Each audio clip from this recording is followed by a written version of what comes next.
mean, it's in many ways Red Rising is the exploration of my high school years, Mm. and then Golden Sun is the exploration of the disillusionment I felt when I left college. Yeah, right. You think these jobs are going to be waiting for you. You know, you're studying macro microeconomics. They treat you as though you're going to be there standing, pulling the lever, some part important job in society. And then you get out and all that was there was unpaid internships. Golden Sun takes a huge leap and bound. You were saying that, we had to go contained and then you got full big picture. Reading Red Rising was like, this is amazing. And I remember when I had the Q&A with you about Red Rising and I go, what can I expect? And you just had this it wasn't nefarious, it was sinister look in It your was face. sinister. And you were Yeah. just like, just you wait. It's when you can tell the jackals would chip off the old block. Yeah. Yeah. Sadly. Yeah.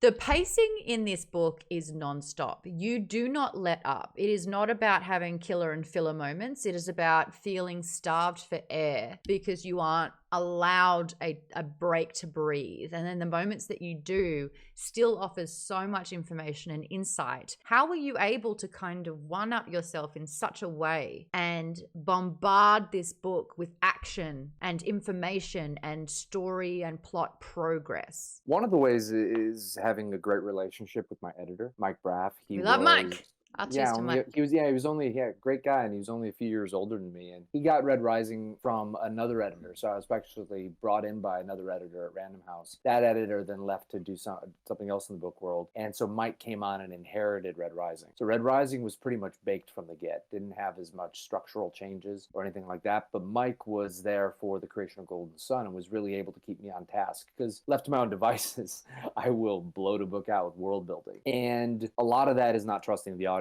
to makes you believe that you haven't given proper information for them to understand the world or understand the setting or to feel stakes. And Mike was very good at telling me they understand. Got it. Cut off this part, trim the fat. And so Mike helped trim quite a bit of the fat on that, even in the general tone. And also what's unique to Golden Sun as opposed to Red Rising is there's far less passing tones. Passing tones are those moments where things are being described, but there's not really anyone having any sort of initiative. The trek was Reflecting. long and arduous. Yeah, to a degree like that. But even in the quiet character moments in Golden Sun, they're structured to be active. Yeah, they pack an They're emotional structured. punch. But what's also really special about Golden Sun is the natural tension that comes with having a inside man story, a Donnie Brasco situation.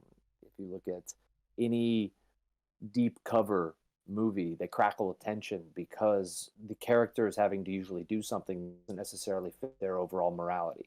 And so the character is always being pulled apart in every scene. And then there's always that tension of do the other people know that he's a double agent? Are they going to find out? And so Golden Sun crackles with an unusual amount of tension and is unique in this series because of that. Yeah, And you weaponize secrecy. Yeah, so you weaponize secrecy, but then you also get to have everything, even the action, be character building moments. Particularly when you think about, okay, so this morality doesn't line up with where my character is initially, but then he has to do it for the overall mission, right? To free the Reds. Yet then some of the Reds aren't even giving him the accurate story. And so he then goes to war emotionally against Harmony's advice at the gala, her command of what Ares has to do. And so you get all these different, how would I say it? Imagine your character to be putty, and you just have all these different fingers pulling him, stretching him thin, right?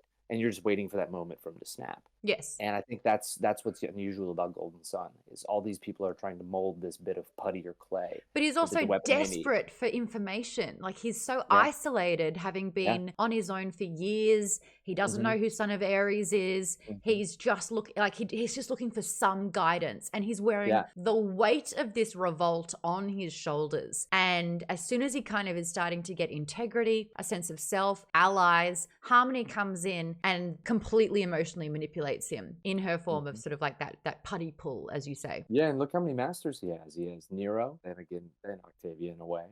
He has Harmony, Ares in a way, and there's all these mysteries behind motivations of people. So the mysteries behind the motivations of others, even sight unseen, can lend a very tense atmosphere to the story. Yeah. So even in the quiet moments, imagine, Mustang in the mines with Ragnar, There's a lot of moments like that. That are quiet moments, but filled of tension because it's revealing of information. So you don't have to have gunfire to have those moments to be just as intense as a gunfire. Last week, we did a dramatic rereading of that particular moment that you mentioned in the Oh, yeah? mines with Ragnar. Yes, because his monologue of why he's set the course in motion, why it was important for him, and what made him different to Mustang, who bleeds gold still at this particular stage. Yeah, and a fantastic, great moment. There's just so much happening.